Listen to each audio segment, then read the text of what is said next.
Ayan, hello po. Magandang umaga, magandang gabi, no? Kung nasang panig tayo ng mundo, ayan. Pasensya na kayo at hindi tayo nakapag-reading kaninang umaga, no? Kasi marami tayong binalot, okay po? Marami tayong inayos yung mga delivery, ayan. At ano ba ngayon? Lunes na po ngayon ha, July 13. Kanino itong situational reading na ating makukuha ngayong gabing ito, no? Ayan, meron tayo agad-agad. We have here the Ten of Wands. Ang aga naman. O, ayan po ha. Meron tayong Ten of Wands dyan. Hindi, i-check ba natin ano? Take only what resonates pa rin po ha. Pwede kayo maka-resonate. Pwede rin hindi po. Kung hindi para sa inyo, pwede nyo namang ipas ang video po ha. At thank you so much po sa mga early booking ng ating reading ano. Maraming salamat po sa inyo. Ayan. At sa mga may gusto po ng reading para sa Friday, kayo po yung mag-chat na ha. May mga bakanting oras pa po. Ayan. Thank you so much po sa inyo. Oh, and meron din tayo rito, Eight of Wands. Ayan. And meron din po tayo ritong Seven of Cups. Ayan. Kompleto na itong ating first spread ng ating 4-card reading. So, tignan pa natin ha. Check pa po natin.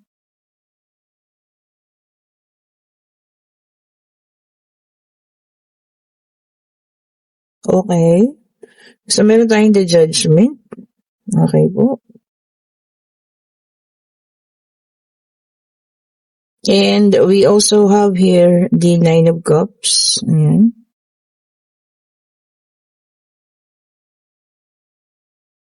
And meron din tayo rito Six of Swords. And meron tayo rito Seven of Pentacles. So, ayan ha. Alam mo sa nakikita ko po dito na may taong nahihirapan. Ayun o. Okay po. Nahihirapan na siya sa sitwasyon. Alam niyo, feeling ko this is yung third party, no? Kasi nandito yung person ninyo. O, no gender specification pa rin tayo, ha? Lalaki, babae, LGBTQ, no? Wala pong kasarian. Kung kanino mag-resonate, sabi ko nga para sa inyo. And gusto niya lang ng tahimik na buhay, kagaya ng sayo, kasi nakikita niya tahimik na yung buhay mo, no? So, sa ngayon, nahihirapan si Bakekang. Ayan. O, diba? Yan ang ba sinasabi ko, eh. Inagaw mo lang, so ngayon, nahihirapan na siya. Ano pa ba? Kasi, alam mo yun, siguro tama na rin yan, ano? Yung taong, hindi rin naman kasi, alam mo yan, smooth lagi din yung relationship ninyo. Siguro yung taong problema mo, kinuha niya. So ngayon, ikaw mas ayos ang buhay mo, mas mayroon, ayan, mas masagana. Tapos sa kanya, puro nahihirapan. Oo, di ba? Kasi akala niya, swerte na siya. At nakuha niya yung person mo. Hindi niya alam, meron din ibang mga ugali. Siyempre, nung una, hindi niya pa nakikita. Ayan, King of Cups is here. Ibig sabihin, iba't ibang emosyon. Ayan. Pwedeng magagalitin, pwedeng seloso, pwedeng emosyonal. Marami, no? And nahihirapan siya. Hindi niya kayang i-handle. Ayan, Meron tayong the Judgment dito. Ayan, meron ding nahihirapan. So, siya na yun. Di, kinarma na nga. Sa bagay, tama rin naman, 'di ba? Ginusto niya 'yun eh. Kinuha niya nga sa iyo eh, 'di ba? So kailangan kunin niya rin yung consequences, 'di ba? Or yung magiging kakalabasan nito. O ayan. So ang person mo, siya namang karma niya. 'di ba? Ayan tignan mo ha. Samantalang ikaw nagiging fruitful, ayan, mas marami ang inaani sa ngayon. Marami rin pinagpipilian. Nang dahil lamang sa pagbitaw mo rin sa taong ito, no? 'di ba naman? So, binitawan mo yung nagbibigay sa'yo ng masasakit, yung taong hindi nakakatulong, or yung tao na, alam mo yun, hindi na siya nakakatulong sa'yo, nakakabigay pa ng sakit, tapos ayan pa nga, lumayas pa, parang pinagpasadyos mo na, tinayaan mo na lang. Ngayon, nagkakilala na silang mabuti. So, ayun na. Nahihirapan si Bakekang dahil syempre hindi naman niya, kilalang kilala yung ugali. Kakikilala pa lang naman niya. 'Di ba? Akala niya kumuha siya ng ginto. Yung pala isang batong pinokpok sa kanyang ulo. 'Di ba po? Ikaw naman nakahinga na ng maluwag ngayon. Kasi naalis na sa'yo And we also have here the Five of Swords. Ayan. Ayun na nga, tingnan mo, defeated siya, no? Tapos ngayon marami siyang sakripisyo. Kasi, siguro yung ex-person mo, isip bata, self-centered, no? Sarili lang iniintindi. Sino mag-a-adjust? Di siya. Yan. Kinuha mo gusto mo yan di ba? Di magdusa siya. Di ba, no? And we also have here the Three of Pentacles. Ayan. Ibabalik niya na daw sa'yo. Okay lang ba sa'yo? Di ba, no? Nahihirapan na Hindi naman. Kaya lang, alam niyo yun, kailangan niya ng sabi niya, no? Determination. Yun yung wala sa kanya Pero alam mo yan, kumbaga nag-i-start pa lang sila magkakilanlan tapos ganyan na. Naku, saan patutungo po ito, di ba? Disaster din. Di ba? We have here the Magician. Ayan, may dalang number 1. Ayan. Ikaw naman, minamanifest mo lahat ng mga gusto mo. Sabi niya rito, no, manifesting your will. Kumbaga marami kang gusto ngayon gawin, marami kang gustong umpisahan, marami kang gustong makita, makilala, no, ganyan. Which is good. Ibig sabihin, wala nang magbabawal sa'yo, wala nang makikialam sa desisyon mo. Maganda po yun, ha. And we have here the Two of Pentacles. Ayan. Sabi niya rito, no, hirap na hirap magbalanse ngayon si Bakekang. Emosyon, financial, ganyan. Baka magastos pa yung ninyo, no? Yung person ninyo na kulang na nga yung kinikita. Tapos, diba, gastos pa. Kaya naman, walang trabaho. Tapos siya pa yung bubuhay. Diba? Gusto niya naman yun talagang alam mo yun ang karma na ni Bakekang. And we have here the Fool. Ayan. So, meron tayong number 1 tapos 0 ito. So, pwede siyang number 10. Ayan. Sabi niya rito, no, you're being so adventurous ngayon. Ayan. And you're starting your new beginning talaga.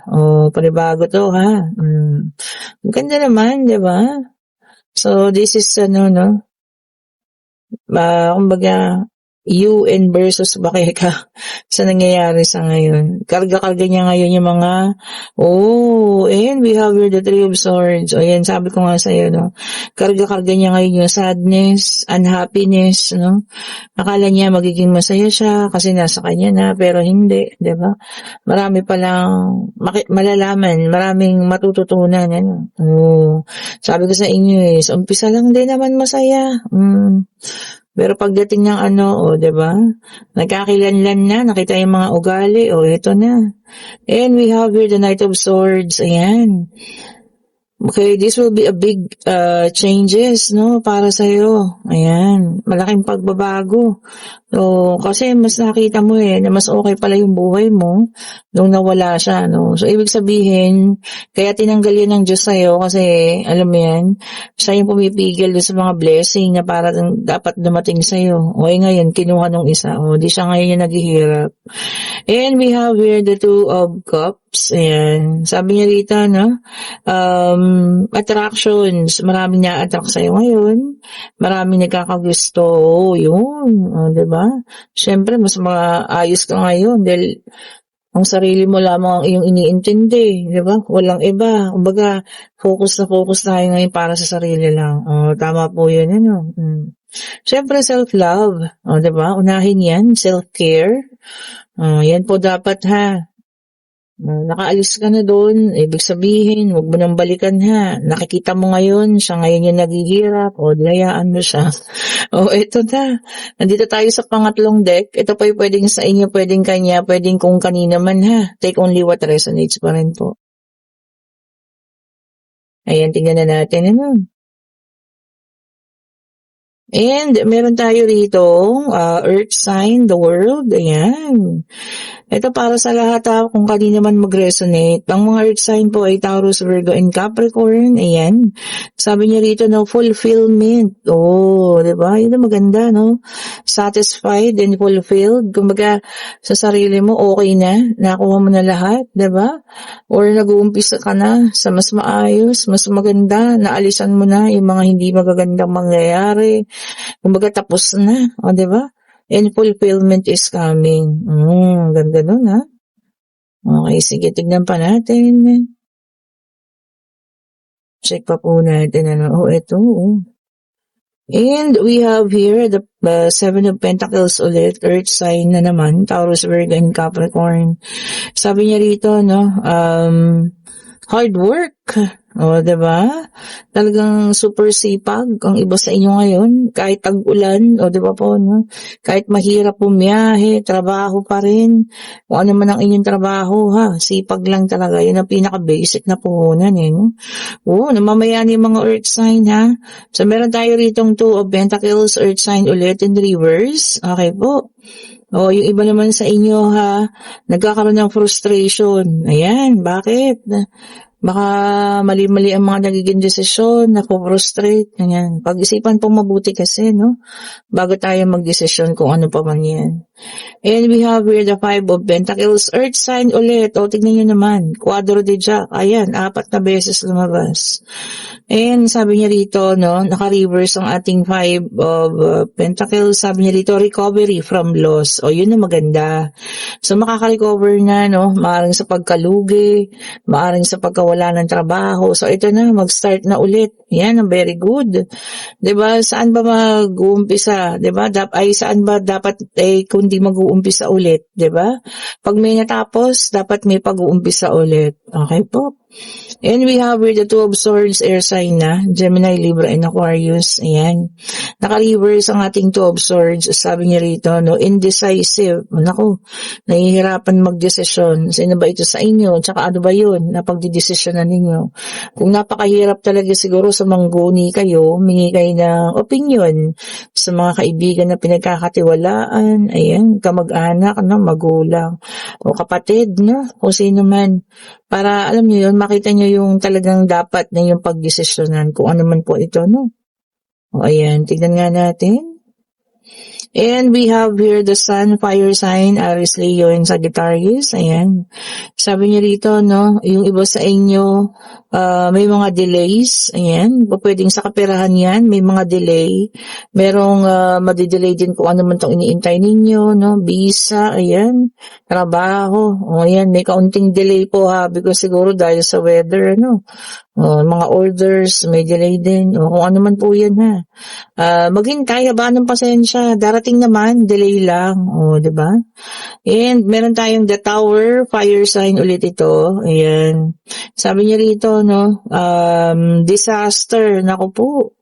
Ayan, yung mga aabutin ng malalakas na pag-ulan ha. Baka maaaring magkaroon ng disaster, syempre, no, landslide, pagbaha at kung ano pa man. Mag-ingat po kayo ha, natural disaster yan. Pag-ulan na talaga, sunod-sunod na ang bagyo, so mag-ingat po ha. And para sa ating final card, we have here the Death card, water sign. O, lumabas po lahat ha ng zodiac sign. Ayan, water sign, Cancer, Scorpio, and Pisces. Sabi niya rito, no, transition or pagbabago. Talagang pagbabago ngayon, ano? Or po pwede rin, ano po, no, pagpunta dun sa mas maayos, mas maganda. 'Di ba? Kasi kinalimutan mo na yung ano, mga pain, lahat ng sakit, ano? So, ito na, mas maayos na siya. O, diba po?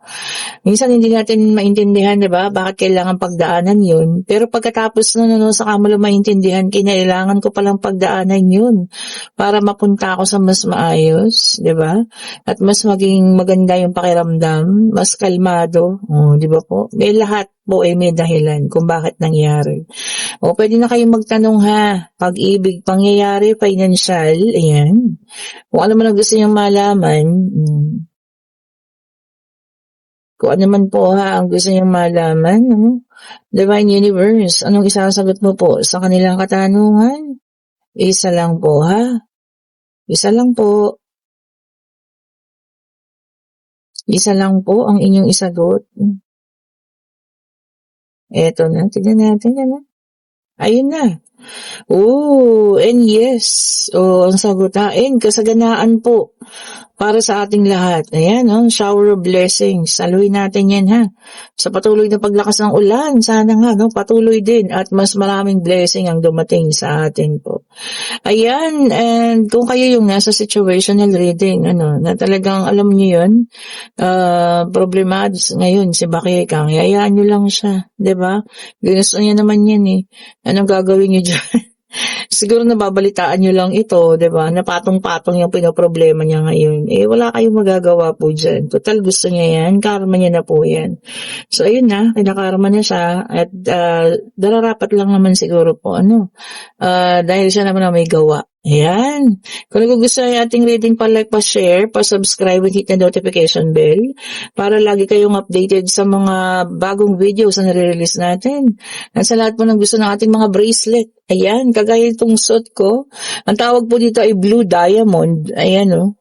Kasi ayan, kumikinang po ang batong ito. Ayan. Talagang nakadikit po siya doon sa loob, ha. Ayan. Ang Blue Diamond po ay para sa mga pangarap. Ayan. Para sa mga gustong ma-achieve pa. Ayan po, no. Oh, yan ang Blue Diamond. O, kung gusto niyo po ng Blue Diamond, ha, i-click niyo yung link. Ayan, oh, kadarating-dating lang. Ayan, oh, ang ganda talaga. Oh, kita niyo yan, mga kumikinang. Nandun po mismo talaga sa loob ng ano to, nasa chunk ng stone. Ayan, para sa pangarap, para sa mga ambisyon, ayan, para marating ninyo, no, kung ano man ang gusto ninyong marating. Oh, 'di ba? O, ayan po ha, click niyo yung link at tayo'y magpapa-JNT pa ulit bukas dahil may mga humabol pa. Thank you so much po ulit for watching. Have a great evening po sa lahat. Stay safe po kayo ha. Madilim na naman, ito na naman ang pagbagsak ng isang malakas na ulan. Ingat po, no? Ingat po sa lahat. Bye-bye po sa inyo.